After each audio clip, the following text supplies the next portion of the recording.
Thank you very much. Ok. Vamos a empezar entonces la clase. Esta es la parte introductoria de conceptos básicos sobre ecosistemas de la sección de ecología de ecosistemas. Y entramos en la fase final de los temas teóricos de las 3 clases programadas, en las cuales se van a convertir solamente en 2 clases por el tema del tiempo. En términos generales, cuando uno habla de ecología de ecosistemas, pues el concepto fundamental radica en qué es un ecosistema. Les presento aquí una diapositiva clásica, un esquema clásico de lo que la gente considera como un ecosistema. Desde sexto grado de la escuela en adelante venimos viendo este tipo de gráfico. Este es un poquito más complejo. Este es como para estudiantes de quinto año de colegio.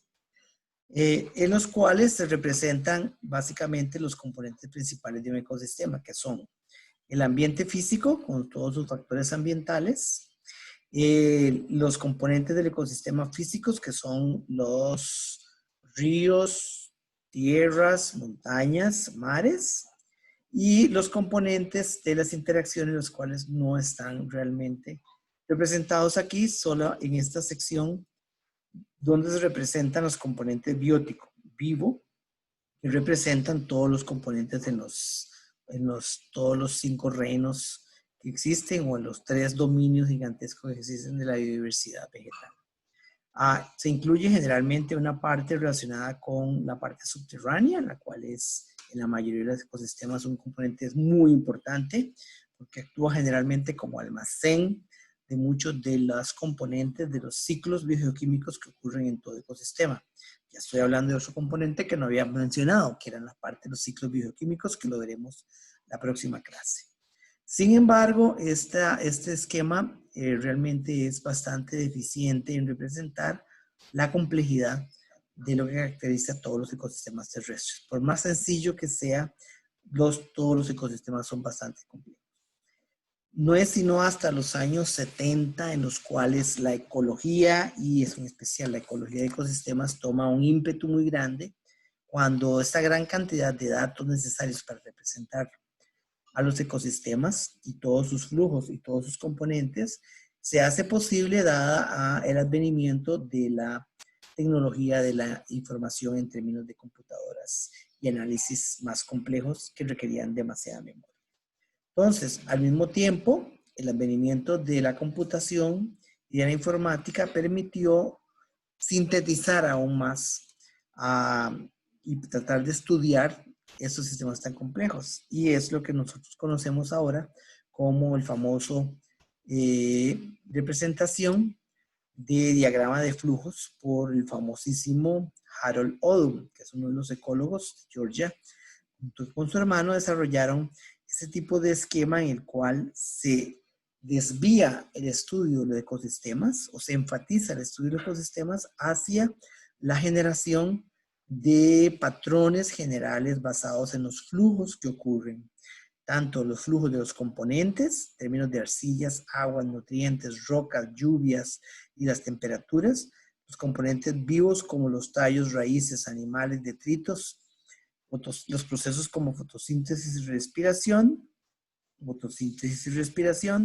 y las entradas y salidas. Lo más importante generalmente está asociado con las entradas y salidas. Ve aquí la palabra albedo, que ya lo hablamos hace 4 clases, hace 3 clases. Las entradas y salidas de aire, CO2 y oxígeno, la entrada de precipitación y la salida y escorrentía de todos esos gases o la salida de la lluvia en forma de escorrentía. Los procesos geológicos a largo plazo están representados aquí en los procesos de meteorización que vamos a hablar ahorita, y básicamente la exportación cuando hay una gran cantidad de movimiento en masa, digamos durante inundaciones o durante terremotos, que sale un montón de biomasa hacia otros ecosistemas, otras partes del concepto. Un concepto fundamental de entre esos tipos de diagramas de flujos de Odum es el concepto de que los ecosistemas realmente no son sistemas cerrados. Es un concepto nuevo a partir de los años 70, en los cuales permitió matemáticamente hacer equilibrios finales para análisis de carbono, análisis de balances térmicos, como lo vimos en la clase de hace 3 clases. Entonces, ¿qué estudia la ecología de ecosistemas y qué es un ecosistema? Son los temas principales de esta clase. Vamos a ver cómo se estudia la ecología de ecosistemas, de qué tamaño son los ecosistemas y iremos dando algunos ejemplos sobre algunas características esenciales del ecosistema, muy en términos generales. Entonces, otro aspecto importante de la ecología de ecosistemas es la cuestión relacionada con las diversas escalas temporales. La formación de un ecosistema no es de un día para otro, requiere muchísimo tiempo. Por tanto, durante todos los procesos de formación de los ecosistemas, pensemos en la formación de un bosque tropical, que es el más complejo junto con los corales, con los arrecifes, el tiempo es un factor importante en la determinación de las características y algunos conceptos que vamos a ver al final como la estabilidad de estos ecosistemas. Entonces, veremos también el estado de los ecosistemas, los límites que tienen los ecosistemas y algunos procesos muy importantes para el mantenimiento de los ecosistemas, como es el autorraleo, que ya lo habíamos hablado antes, y la próxima clase, la productividad primaria bruta. ¿Qué estudia la ecología de ecosistemas? Pues estudia los enlaces. Cuando hablamos de enlaces, son esas conexiones que existen entre los organismos y su ambiente físico, dentro del contexto de los sistemas de la Tierra. ¿Qué estudian esos enlaces? Esos enlaces son esas interacciones que buscamos entender los factores que regulan los almacenes, cantidades, pools o cantidades de materia o de gases que se acumulan en algunos sitios y los flujos entre estos materiales, materiales y la energía en estos sistemas. ¿Qué es un ecosistema? Vamos a quitar esto de aquí.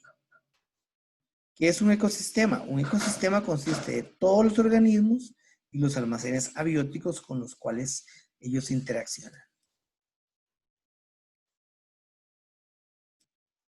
¿Qué estudia la ecología de ecosistemas? Estudia los flujos que involucran los componentes bióticos. Incluyen absorción de minerales por las plantas. La descomposición de MO es materia orgánica muerta por microbios. El consumo de las plantas por parte de los herbívoros y el consumo de los herbívoros por parte de niveles superiores de la cadena trófica. Estos flujos son sensibles a factores ambientales y a los factores biológicos que regulan estas interacciones. Entonces, es una manera muy sencilla de ir viendo cómo están compuestos los ecosistemas. Una pregunta importante que ha sido como tema recurrente durante mucho tiempo es de qué tamaño son los ecosistemas. Entonces, si vemos aquí una escala en esta diapositiva, una escala de los ecosistemas globales, con una escala básica de 5.000 kilómetros cuadrados, la escala de 10 kilómetros de una cuenca, la escala de 1 kilómetro de un bosque y la escala de 1 milímetro de un ecosistema endolítico a nivel microscópico en el suelo. Todos estos niveles en los cuales uno podría estudiar los ecosistemas son básicamente la manera en la cual podemos medir el tamaño. Entonces, en los sistemas de la escala más grande, observamos cambios a nivel global, cambios a nivel de flujo, a nivel de toda la biosfera. A nivel de cuenca, pues estudiamos procesos como deforestación y procesos grandes de manejo del paisaje.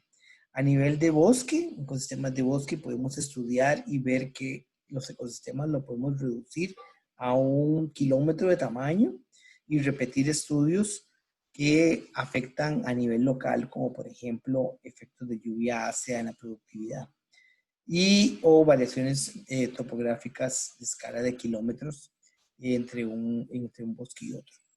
Y a nivel endolítico, en ecosistemas microscópicos en el suelo, podemos estudiar cuestiones relacionadas con los procesos que ocurren a nivel del suelo como control biológico de la temporización de las rocas. Y en la actualidad, en la parte de la biotecnología, se está actuando ahora en lo que llamamos el estudio de los consorcios en el suelo, el cual son microecosistemas que determinan y muchas veces las condiciones específicas, y es muy específicas e ideales para el desarrollo de ciertas plantas a nivel de rizosfera. Y está siendo cada vez más investigado estos microecosistemas y que determinan en gran parte el crecimiento y el establecimiento de las plantas en algunos sistemas donde el suelo es preponderante para la definición del ecosistema mismo. La ecología de ecosistemas pues sigue siendo entonces una cuestión de escalas. En primer lugar, los estudios iniciales simplificaron la ecología de ecosistemas asumiendo que algunos están en equilibrio con su ambiente.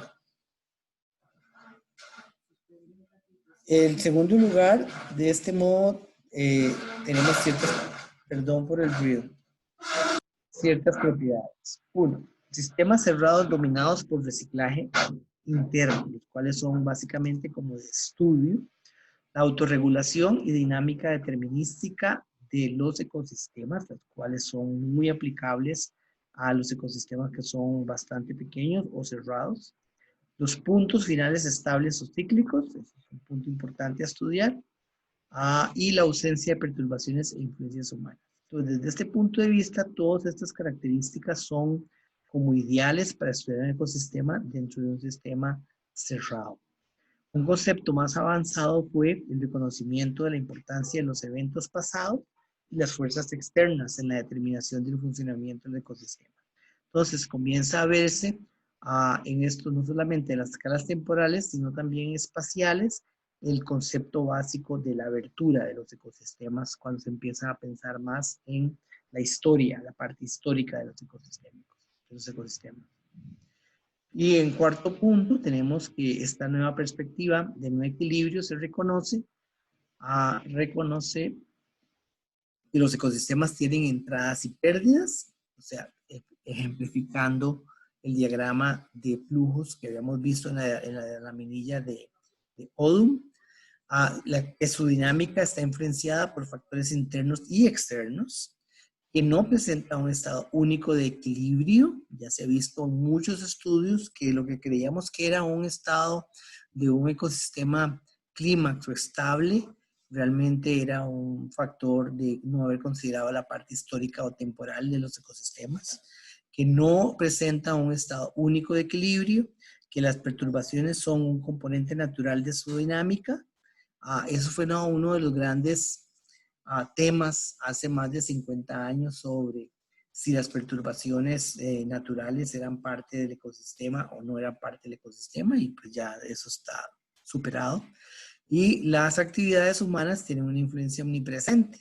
Y no es en los últimos 25 años o 30 años quizás para acá, en las cuales la consideración de las grandes actividades producidas por los humanos se ha reconocido que tienen influencia gigantesca en la conformación de los ecosistemas, e incluso ha habido unas corrientes muy interesantes sobre la aparición de conceptos nuevos como los nuevos ecosistemas, con los cuales yo no estoy muy de acuerdo.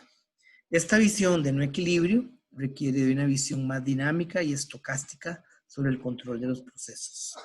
Entonces, esto se refiere a que muchas de las partes están determinadas por factores de probabilidad y de azar. ¿Y por qué no pasa? Ok. Otro aspecto importante o característica, propiedad de los ecosistemas es cómo considerar uno el estado de los ecosistemas. En el estado de los ecosistemas están en un estado estable si el balance entre entradas y salidas no muestra ninguna tendencia en el tiempo. Esto es una perspectiva también que evolucionó en los últimos 30 años y que de parte del hecho de que los ecosistemas no se encuentran normalmente completamente dormidos o en un estado clímax o en un estado de estabilidad, sino que este balance entre perturbaciones y recuperaciones es parte de la dinámica de los ecosistemas. Entonces, ese componente dinámico es cada vez más importante y ya completamente establecido. Sin embargo, no todos están en estado estable y ese es el punto. Y finalmente, la ecología de ecosistemas utiliza conceptos desarrollados a nivel de resolución más finos para construir el entendimiento de mecanismos que gobiernan el sistema terrestre entero. Entonces, por ejemplo, es ahora, especialmente con todos los estudios sobre cambio climático, que nos estamos dando cuenta que los pequeños procesos microtopográficamente importantes a nivel del suelo son los que están determinando la capacidad de la Tierra de incorporar CO2 y de lograr que los balances de carbono entre atmósfera y Tierra se mantengan más o menos constantes y son los que están realmente haciendo el desbalance más importante en términos de CO2 debido al descalabro que ocurre en la superficie por los humanos. Los ecosistemas están controlados por al menos 5 variables independientes, que son el clima, el tiempo inexorable, la topografía, de la que he hablado ya un par de veces, el material parental, que es la consideración geológica de casi todos los ecosistemas, están sobre un suelo, o sobre un terreno, o sobre una roca, y por supuesto el potencial biótico, la comunidad que se genera ahí. Pues estas relaciones, estos 5 componentes son realmente independientes entre sí, pero en su conjunto determinan, modulan los sistemas que manejan los procesos que manejan los ecosistemas. Tanto los procesos como generados por la dinámica de perturbaciones, por las actividades humanas, por la misma comunidad, que puede utilizar no solamente como su potencial biótico, sino como un potencial que interfiere en los procesos como de perturbación, actividades humanas, recursos mismos, y los recursos y los moduladores en sí mismos son los que están actuando interactivamente para modificar a todos esos procesos. Los ecosistemas tienen una regulación interna y eso es lo que llamamos retroalimentación positiva y negativa en los ecosistemas. En este gráfico clásico de un libro básico de ecología general, vemos que en este sistema que está determinado por 2 plantas, hongos descomponedores, un herbívoro y un depredador, encontramos esa relación en la representación de los efectos positivos y negativos, representando representando en estos casos la retroalimentación positiva y la retroalimentación negativa, en el caso en el que hayan interrelaciones que se compensan de esta manera, ¿ok? Entonces, el efecto de cada uno de los organismos o los recursos sobre los otros organismos pueden ser positivos o negativos. Están representados ahí de esa manera. Sobre eso tenemos además las interacciones biológicas que surgen de estos tipos de retroalimentación, como son todos los competencia, mutualismo, herbivoría, depredación y el crecimiento de la población. Entonces, vamos tratando de descubrir qué es un ecosistema. En esta definición incluimos varios factores nuevos.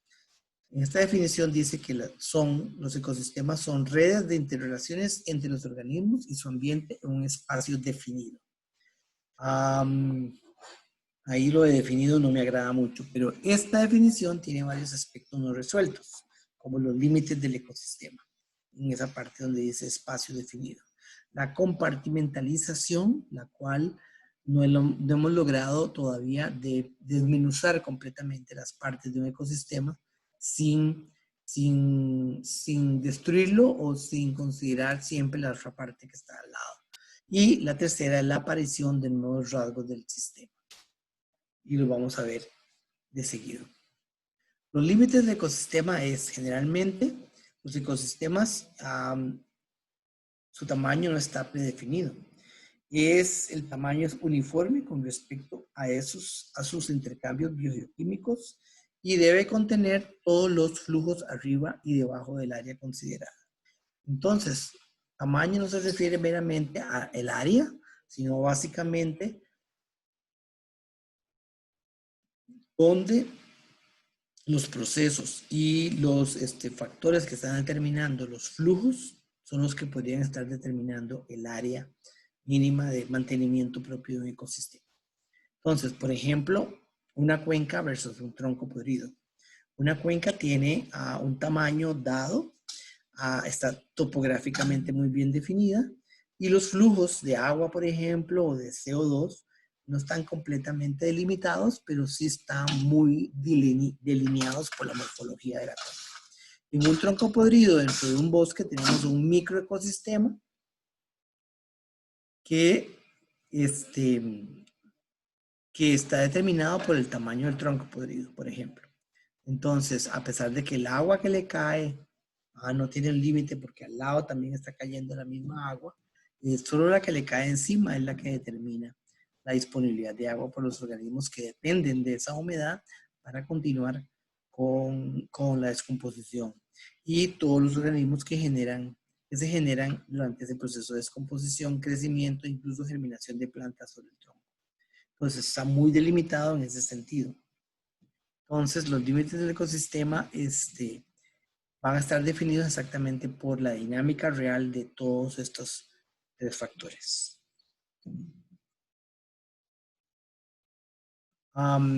El otro concepto de compartimentalización para los límites del ecosistema es que sus divisiones dependerían de la pregunta de si el compartimento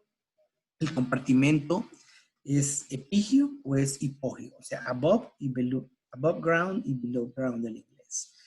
Esta separación puede permitirnos separar el ecosistema, separarlo en términos de compartimentalizarlo en procesos auto y heterotróficos, o se puede subdividir en horizontes del suelo, o dividir en tallos, ramas y hojas, o en partes muertas y partes vivas, por ejemplo. A nivel trófico, podemos compartimentalizar un ecosistema en términos de lo que ya muy conocidas cadenas alimenticias con productores, consumidores, descomponidores, que describen los flujos de energía.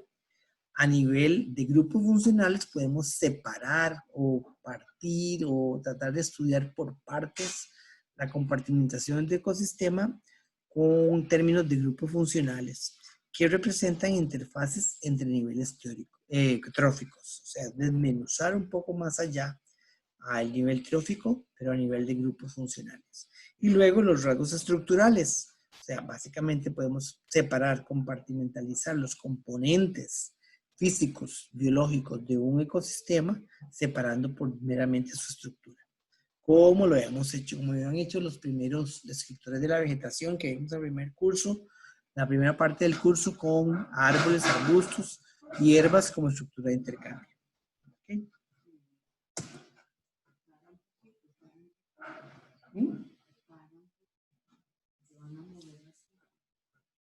¿Y cómo separa un poco? Listo.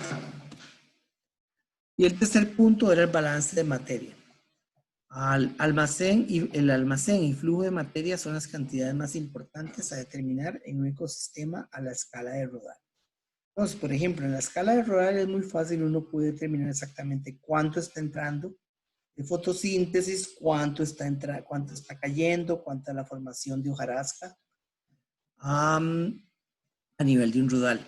Entonces uno puede determinar cuál es la cantidad del material, cómo es el flujo de este material, o sea, cuánto se descompone y cuánto está cayendo, el balance resultante de los mecanismos reguladores de este flujo, como temperatura, contenidos de nutrientes que cambian o aceleran o restringen la tasa de descomposición, por ejemplo, y estos flujos y otros flujos de información relacionados con las cantidades necesarias para descomposición, la acumulación de información sobre el suelo en términos de nutrientes, en términos de biomasa y en términos de estructuras vivas dentro de esos cada uno de los compartimentos.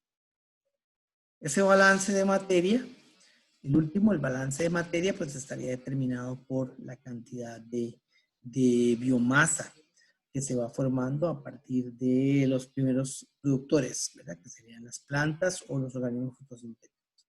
Y de ahí, cómo estos van separándose en las diferentes componentes.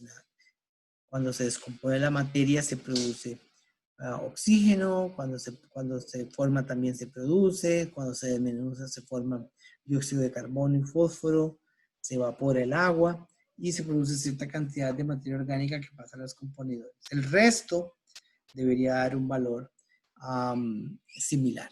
Y en el cuadrito de aquí al lado podemos ver exactamente cómo esos componentes resultan en un balance de materia más o menos igual a cero.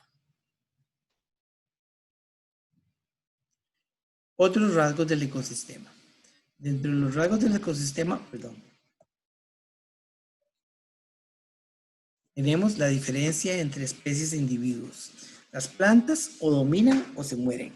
Pueden tener efectos importantes. Hay algunas especies en el componente, no solamente en el componente de vegetación, sino en los otros niveles tróficos, donde aparecen las especies clave, que son las que en general dominan muchos de los procesos y mecanismos de coexistencia y de flujos biogeoquímicos en los ecosistemas. En condiciones de competencia es difícil predecir quién gana, además de que existen las consecuencias acumuladas a través del tiempo. Las plantas, especialmente en ecosistemas boscosos, como crecen durante largo tiempo, tienen un rezago, un efecto importante de esa acumulación de biomasa que se mantiene a través del tiempo por mucho tiempo. Entonces son las consecuencias acumuladas de organismos de lento crecimiento y de alta acumulación de biomasa. A nivel del tiempo, el tiempo es básicamente el que define el nivel de estabilidad de los ecosistemas y la acumulación y consumo de recursos cambia con base a largo plazo. Entonces, conforme el ecosistema va cambiando, y eso raya mucho con los conceptos de sucesión vegetal, en los cuales a través del tiempo vamos teniendo cada vez más biomasa, por ejemplo, o más especies. Algunos cambios rápidos pueden evidenciar algunas respuestas fisiológicas. También, como cambios en la dinámica de la captura de carbono, por ejemplo, o la intercepción de lluvia. Pero condiciones a nivel de sitio merecen escasas temporales muy grandes, como cambios en la disponibilidad de elementos en el suelo que requieren temporizaciones muy largas. Otros rasgos del ecosistema son eventos acerosos de interferencia. A veces la sobrevivencia depende más bien de quién es el vecino. Entonces, en ecosistemas complejos, un vecino bueno y un vecino malo es altamente importante para definir mi propio éxito.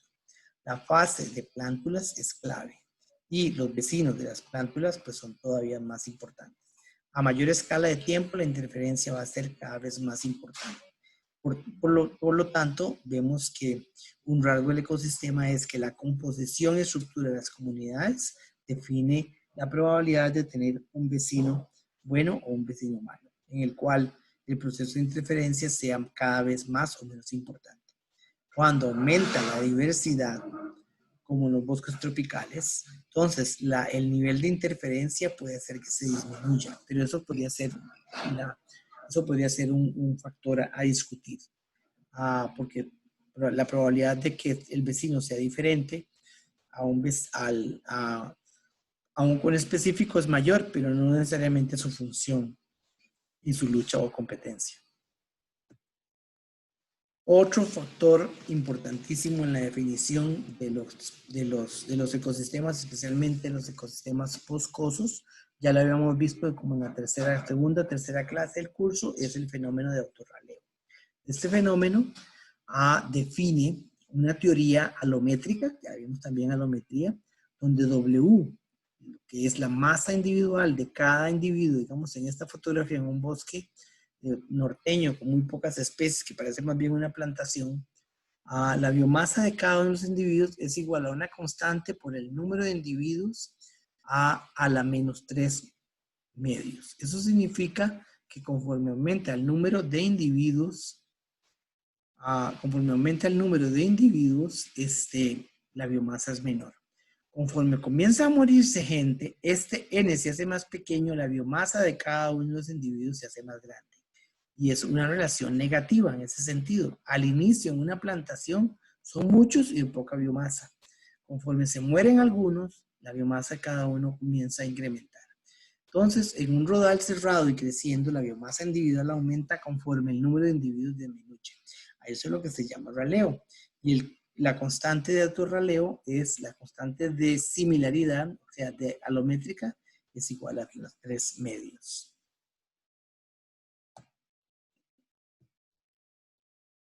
Otra manera de ver el autorraleo es que yo podría multiplicar, sacar relaciones muy útiles, por ejemplo, en términos de plantaciones. Si yo multiplico la biomasa individual por el número de individuos, obtengo la biomasa de toda la parcela, o de todo el bosque, o de todo el rodal, que sería igual a una constante por el número de n, y esta aumenta a la menos 1 medio. O sea que el aumento de biomasa total en una parcela incrementa conforme se mueren los organismos a la 0.5. Si saco logaritmos, entonces queda esta ecuación, básicamente. Entonces la biomasa total de una parcela es igual al logaritmo de una constante menos 1 medio el logaritmo del número de individuos presentes. Entonces conforme aumenta el número, cuando disminuye el número de organismos, la biomasa total aumenta a la mitad. Esta ecuación explica que la biomasa de un rodal está directamente relacionada al número de plantas en monocultivo con las mismas condiciones y que lleguen a tener el misma área polar máxima en esa condición de luz. Entonces, obviamente esto aplica muchísimo a plantaciones. Un concepto para ir terminando la clase ya es la complejidad de los ecosistemas. Por definición, son una red compleja de relaciones y procesos, o sea, que están determinados por factores múltiples y muchas interacciones. Esta complejidad se desarrolla lentamente a través del tiempo, empezando con pocos actores. Entonces, uno de los temas recurrentes en la actualidad en términos de ecosistemas es el tema de complejidad. Se ha puesto muy de moda el estudio sobre lo que es la complejidad y relacionarlo con diversidad. Entonces, en el grafiquito de aquí lo que vemos es un ejemplo clásico de sucesión, pero tratando de representar que la sucesión no solamente explica los cambios en la comunidad a través del tiempo, sino que también hay un incremento temporal en las interrelaciones y en la complejidad de las relaciones que están surgiendo. Hablando del mismo tema, tenemos que otra característica de los ecosistemas que cada vez estudiamos y conocemos mejor es, además de la complejidad, es el comportamiento no lineal. En el sentido de que si usted mide fotosíntesis en un rodal, va a encontrar que la fotosíntesis no incrementa conforme incrementa la biomasa o el área foliar, sino que sigue una función de saturación solo alterada por luz y nutrientes. Y generalmente tiende a tener una respuesta, si lo vemos en un gráfico, una respuesta que no es una línea recta. De igual manera, el fenómeno opuesto, que sería la respiración, de tejido heterótrofo y respiración del suelo aumentan exponencialmente con la temperatura.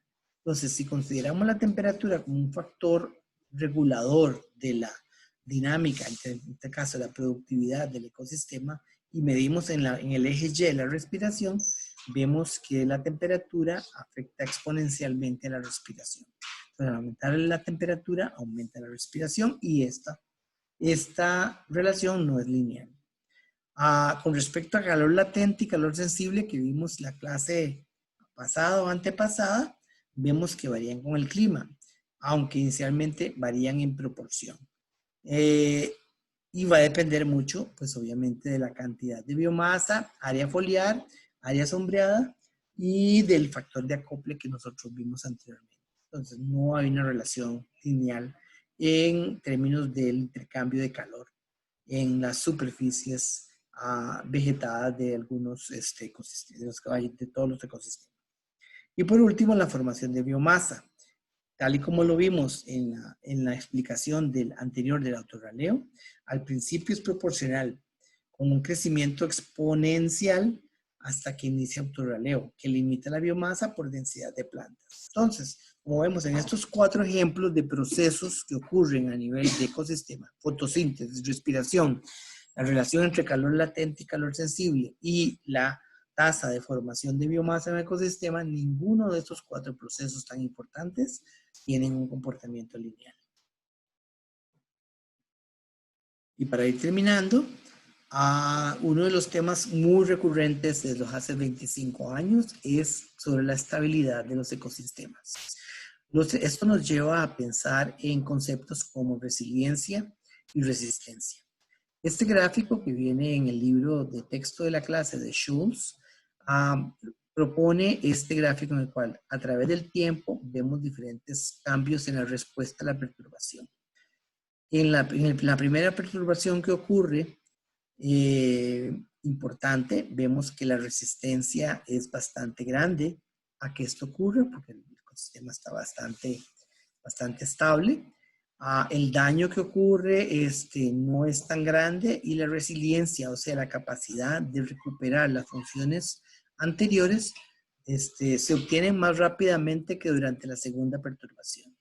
En la segunda perturbación, la resistencia es menor, o sea, tiende a producir más grandes cambios y la resiliencia, la recuperación ocurre a más largo plazo. Yo traté de buscar en qué tipo de ecosistemas que esto ocurre, pero teóricamente no lo encontré. En general, ante una primera perturbación, el ecosistema presenta una resistencia y una resiliencia mayores que en la segunda perturbación. En la segunda perturbación aumenta el tiempo de recuperación. Como ejemplos, no conseguí ninguno, pero podemos dejar eso como para pregunta de examen. Por último, lo único que quería resaltar de esta clase es cómo se ha estudiado los ecosistemas. Es interesantísimo la manera en la evolución en la que los métodos para estudiar los ecosistemas han ido evolucionando conforme evoluciona la tecnología. Hay varias constantes, cosas que se repiten en todos los estudios a nivel de ecosistema, que son estudios interdisciplinarios, que involucran generalmente estadística y diseños experimentales cada vez más complejos. Generalmente tienden a hacer estudios a largo plazo, en áreas muy grandes, espacialmente distribuidos de una manera fenomenal. Transientes en el sentido de que presentan tasas de cambio y pueden ser recuperados y vueltos a producir los experimentos.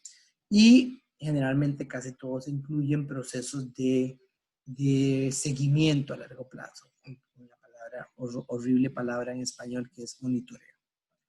Estudios generalmente de ecosistemas involucran a estudios observacionales o estudios a nivel de todo el ecosistema y a gran escala.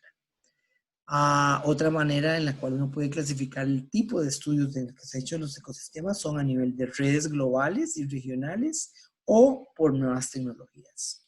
Por ejemplo, a partir de los años 80 aparece la invasión de los investigadores del dosel tropical o el dosel de todos los ecosistemas boscosos, en los cuales aparecen tecnologías como la confección de rampas y senderos aéreos o la formación de la instalación de grúas que permiten movimiento en el dosel. Y ahora vamos a ver ejemplos fotográficos de todo eso rápidamente. La aparición de los drones en este siglo y artefactos diferentes a los drones que son artefactos no tripulados que permiten vuelos teledirigidos y permiten tomar fotografías o hacer análisis espectrales de la vegetación. Muy común en los estudios de ecosistemas hacer estudios con transectos o estudios tipos cronosecuencias, como en las selvas. Ustedes han ido alguna vez a la estación biológica de la selva, recuerdan que hay una parte de la selva que era un bosque secundario, o un potrero que se dejó y se ha hecho un experimento que ya lleva 30, 40 años de longitud, donde hay diferentes parcelas de sucesión. Es un parcelo de sucesión de cronosecuencias. También es muy común en la actualidad los estudios de inventarios en parcelas permanentes cuadriculadas, cada vez más grandes, y luego los famosos estudios con sensores remotos de diferentes tipos, desde el punto de vista satelital o desde avión o avioneta. Otra manera en la cual uno puede clasificar los estudios en los ecosistemas son estudios naturales, en los cuales uno observa un patrón de variación, gradientes altitudinales, por ejemplo, o estudios manipulativos, en los cuales hay una manipulación y modificación muy fuerte del ecosistema en aquellas zonas donde se permita para observar los cambios que producen cambios tan grandes como los que vamos a hablar abajo, representados abajo. Experimentos de trasplantes recíprocos y jardines comunes también son muy comunes para ver la respuesta de varias especies o muchas especies a cambios en cosas como estos estudios manipulativos incluyen irrigación, fertilización, nutrientes y mantillo, cambios en la cantidad de mantillo presente o incluso fertilización con gases, como los experimentos para ver el efecto elevado del CO2, se han hecho manipulaciones con gases. También hay experimentos de remoción de mantillo o remoción de la biodiversidad, o especies en las que se hacen estudios en los cuales se eliminan los bambús o se eliminan los rododendros del sotobosque, de los bosques deciduos de los Apalaches, por ejemplo, se elimina la capa de sotobosque y ver qué pasa. Estudios de manipulación de uso de la tierra, que son los más recientes que se están dando, muy relacionados con estudios de restauración. Entonces, sigo adelante con algunos ejemplos fotográficos de estos estudios de los ecosistemas. En Costa Rica se han utilizado para turismo más que todo, como pueden verlos aquí en Monteverde. Pero las grúas, que no son muy comunes, pero en algunos sitios con muy buen presupuesto pueden instalarse y abarcar un área de casi 1 hectárea de tamaño en círculos redondos. Ahí está la manera en la que se hace y requiere no solo la grúa, sino una serie de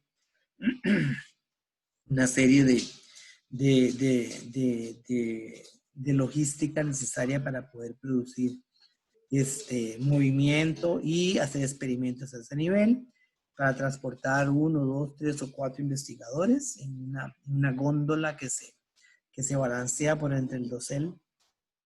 También muchos de los estudios de ecosistemas involucran la puesta en marcha de estaciones meteorológicas, eso es muy importante y no está mencionado en el libro, o la confección, como en la foto de abajo, de torres, donde se ponen las partes meteorológicas, pero también se ponen cosas modernas relacionadas con la meteorología, como sistemas de internet para transferencia de información directamente al laboratorio del investigador. Otros experimentos gigantescos que se han hecho para abarcar el dosel, como no me acuerdo dónde es, esto es un país europeo, creo que es en Holanda. Y las dos fotografías de las torres comunes y corrientes confeccionadas con este tipo de andamio, como los que se encuentran en la selva, como los que se encuentran en Palo Verde, como los que se encuentran en Panamá, donde varias torres interconectadas pueden generar un cable que permite transportar una cámara de video, o se pueden hacer estudios de variación altitudinal de la estructura del dosel. Luego los famosos drones o los aviones no tripulados que han venido a revolucionar los estudios ecosistémicos desde alturas medias, con sensores remotos cercanos.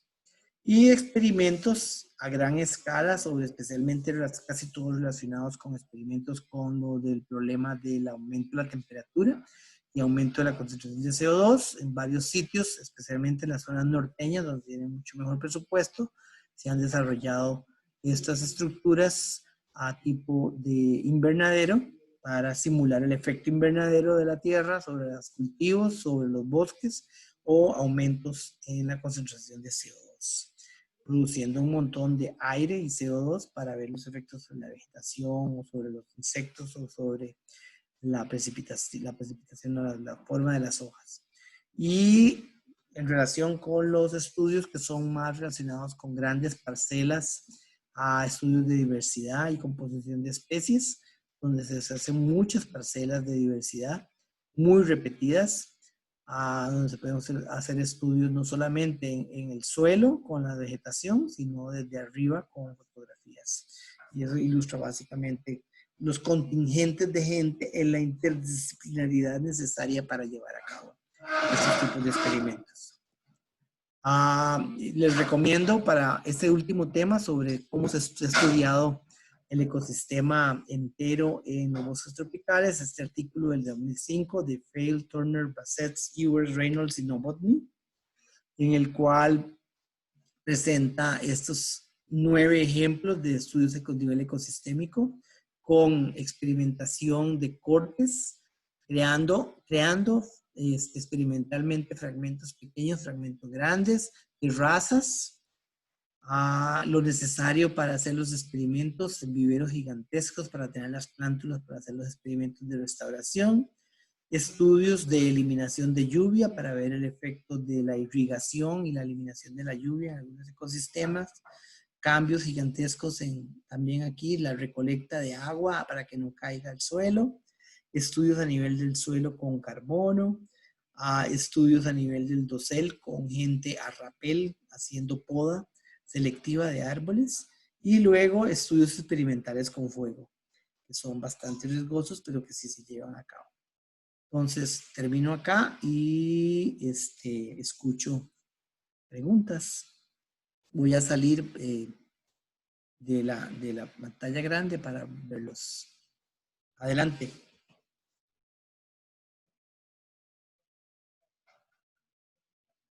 Profe, Sí. yo tenía una pregunta, es sobre, usted mencionó que muchos cambios, digamos, o sea, que los responsables de muchos cambios que se están dando como a nivel global son procesos microtopográficos. Entonces, no sé si puedo No ampliar. no me refería a eso. Ok.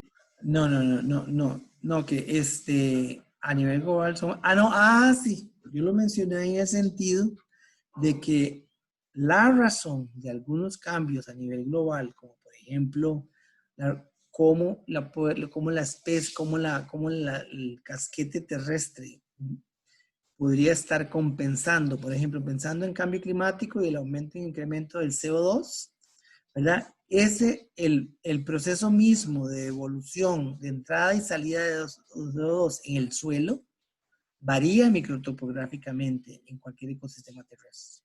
Lo vimos en bosque seco, experimentalmente nosotros en un experimento. ¿Okay? Entonces lo que te estoy diciendo es que muchos de los procesos que regulan cosas a nivel de biosfera se explican a nivel microscópico de 1 metro cuadrado en la dinámica del suelo. A eso me refería. ¿Me entendiste? Sí, ¿O me expliqué? ok. Sí, entiendo. En ese sentido es lo que decía, que entonces estudios micro pueden ser las claves para determinar los procesos macro. ¿Ya? Ok. ¿Alguna otra pregunta? Y bueno, lo último como con respecto al tamaño del ecosistema, es como que siempre que vamos a estar hablando del ecosistema va a depender de nuestra pregunta para delimitar nuestra área, ¿verdad? Un momentito, otra vez, no te escucho bien. Que siempre que estemos hablando de ecosistema, va a depender de nuestra pregunta para delimitar el área de estudio, porque no hay como una definición de tamaño del ecosistema como Sí, correcto. Sí, tienes razón de manera práctica, diría yo, ¿verdad? Porque si tu pregunta está muy bien definida, pues tú puedes trabajar solamente en una parte de ese ecosistema, correcto. Y poder explicar esa parte o ese compartimento, como se diría más o menos, ese compartimento del ecosistema. Y va a depender de la pregunta. Pero muchos de los estudios, como en ese paper que estaba ahí, la tendencia es tratar de estudiar el ecosistema entero. Entonces, para estudiar el ecosistema entero, uno necesita saber hasta dónde llegan los flujos, que es lo que más se sale de los ecosistemas, como los ejemplos que puse. Lo que más se sale como del ecosistema, que está fuera del ecosistema, pero los ecosistemas son abiertos, son generalmente flujos de agua o los flujos de los gases, los ciclos bioquímicos que están, en los cuales está embebido el ecosistema. Entonces, hasta dónde llega cuán restringido está el ecosistema al flujo global, ¿verdad? Biosférico. Entonces, hasta ahí llegaría el ecosistema. Se lo puede estudiar internamente, pero puede ser que estés pasando de un lado a otro donde ya no es parte del ecosistema. ¿Me explico? Entonces, uno lo ve muy fácilmente, digamos, en una cuenca, ¿verdad? Uno puede pensar en una cuenca como un ecosistema particular, topográficamente muy bien definido, pero nunca trabajas toda la cuenca, trabajas nada más parcelas dentro de la cuenca, ¿verdad? Entonces, siempre hay que considerar a nivel de todo el ecosistema qué cosa no estoy considerando dentro de esas parcelas de la cuenca que estoy diciendo que determinan la cuenca per se y que probablemente son partes de afuera, de dónde vienen los vientos, por ejemplo. Los vientos, por ejemplo. El viento en el ecosistema es muy importante porque trae el CO2 y trae la lluvia horizontal, por ejemplo. Entonces, ese efecto externo a un ecosistema hay que considerarlo y nos llevaría a limitar el ecosistema más allá de donde lo tenemos, ¿verdad? No sé si me explico. Ok, ok. Sí, es que, digamos, me puse a pensar como, por ejemplo, como en un trabajo como, bueno, en calidad de aguas, hicimos productividad primaria como ahí cerca del Golfo. Entonces, digamos, uno la medía ahí, pero dependía mucho como de la entrada de nutrientes como Arriba. desde los ríos. Entonces, Correcto, como que sí. era más Sí, correcto, importante exacto, sí. tomar en cuenta ese flujo que venía desde los ríos, Correcto, sí.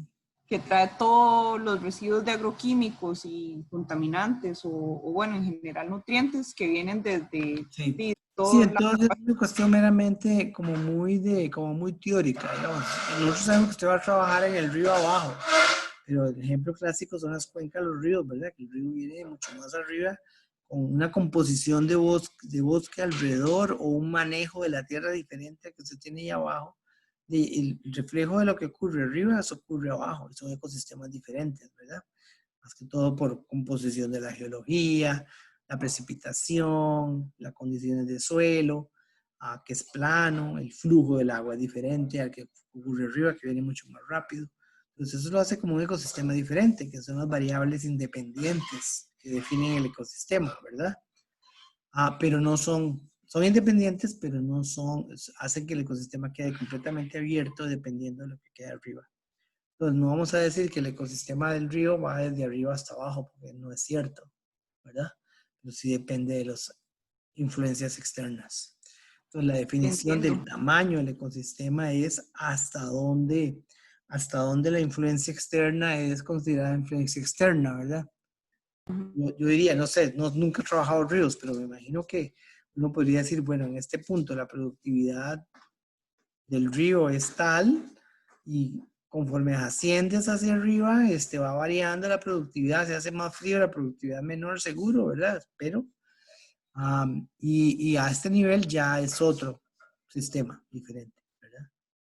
Uno podría sacar una relación multivariable ahí hasta dónde es que llega el ecosistema. O hablar de gradientes, que sería lo que hace todo el mundo. Sí, bueno, y ahí también se podría pensar como en las velaciones tróficas, porque pues digamos, como las cadenas de descomponedores y así son diferentes como en la parte alta de la cuenca que en la parte baja, entonces también Claro, claro, eso sí, nos entonces ayuda a hasta delimitarlos. esas relaciones. Yo estoy hablando de la parte Ajá, biofísica, ¿verdad? Por ejemplo, ajá, ajá, figura que define productividad, composición que define productividad, que es lo que estás hablando, de la estructura ajá, química, ¿verdad? Entonces, uno podría decir que tal vez en términos de temperatura, tu ecosistema de abajo llega hasta los 500 metros, ¿verdad?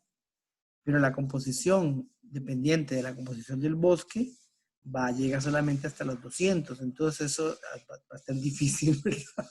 Definir el límite. Por eso tienes razón, es muy sí, sí, difícil definir el límite y va a estar definido por tu pregunta. ok, ok, Yo diría sí, que igual un sí, bosque, prácticamente porque, lo define tu pregunta, pero el límite es, ajá, sí, ok, entiendo. Gracias, profe.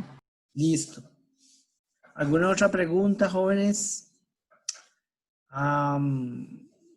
Todavía no he hecho el examen de la semana entrante. Tengo que hacerlo de aquí al lunes y yo les avisaré cómo queda.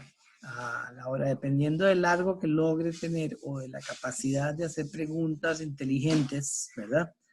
Para que ustedes lo hagan en su casa con tranquilidad. Así va a ser el tamaño. Probablemente tiene mínimo 2 partes. Todas son preguntas de escogencia múltiple, pero va a haber una sección de partes tipo vómito, como hablamos siempre, ¿verdad? ¿Qué es un ecosistema o qué es el factor de acople? Se define como qué, ¿verdad? Unas cosas de ese tipo, ¿cierto? Y A, B, C, D. Pero pienso hacer otras un poquito más complejitas, con algún gráfico o alguna interpretación de los temas que he visto, que sería la parte del mismo tipo, la misma estructura, porque es la única manera que podemos hacerlo por Google Forms, ¿verdad? Escogiendo A, B, C, D, pero que haya un poquito más de análisis. ¿Qué les parece? Entonces no lo voy a poner a escribir ni a hacer nada, sino nada más escoger, pensar y escoger A, B, C, D. ¿Qué les parece? Y hasta los temas que vimos la semana pasada. Sí, esto hoy no entra. Entendido. Ah, y eso era la estructura del curso completa estaba que para el examen tercero es solo de ecología de ecosistemas. Yo no voy a preguntar nada anterior. Lo que pasa es que ecología de ecosistemas incluye sucesión, estructura de bosque, agua, lluvia, todo lo que hemos visto, ¿verdad? Pero más definido para eso. Y es para llevar a la casa, así es que igual iba a ser con COVID o sin COVID, iban a hacer el examen para llevar a la casa. Listo. Si no tienen ninguna pregunta más, quedamos hasta acá. Recibo consultas toda esta semana si quieren por correo electrónico o por si quieren por WhatsApp, con mucho gusto. Dudas de las clases. Todas las clases están montadas en la aula virtual, ¿no se han dado cuenta? En el aula virtual y en el Google Group se los he mandado.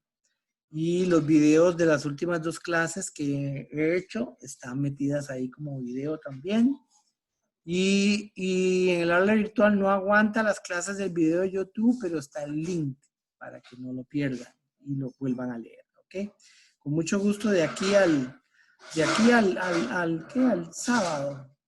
No me hagan preguntas el domingo, sí, todas el lunes si quieren, pero el domingo no, necesito descansar. Casi me muero este fin de semana. De trabajo. No sé cómo logré hacer esta clase. Listo. Una fotografía, no se han ido, ¿verdad? Una fotografía de todos. ¿Puedo? No, están en facha.